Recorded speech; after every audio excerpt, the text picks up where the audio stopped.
સૌનો ખૂબ ખૂબ આભાર છે કે તમે મારી ચેનલને બહુ સારી રીતે જુઓ છો, બહુ સરસ રીતે જુઓ છો તમે. ઓ આશ્ચર્ય એને સબસ્ક્રાઈબ પણ કરજો અને શેર પણ કરજો. બહુ સરસ ચેનલ છે.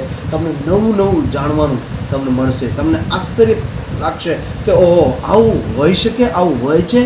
એવી વસ્તુ હું તમને સતત આપવા પ્રયત્ન કરું છું મિત્રો. આજે એક એવી વસ્તુ પરિવાર, તમે પાર્લામેન્ટનું નામ સાંભળ્યું હશે. દિલ્હીમાં આપણી પાર્લામેન્ટ આવેલી છે. તો બીજું એક પક્ષી જે છે, પક્ષીઓનો સમૂહ જે છે એને પાર્લામેન્ટ કહેવાય છે. તમને નવાઈ લાગે ને? જો આ હું નવાઈ લાગે એવું જ આપું છું તમને. તો એ છે ઘુવડ. ઘુવડ તો તમે મિત્રો અત્યારે આ દિવાળીમાં કાળી ચૌદસ લોકો ખોટી રીતે ઉપયોગ કરે છે. તો એ ઘુવડનો જે સમૂહ છે એને પાર્લામેન્ટ કહેવામાં આવે છે મિત્રો. છે ને આશ્ચર્ય? Thank you.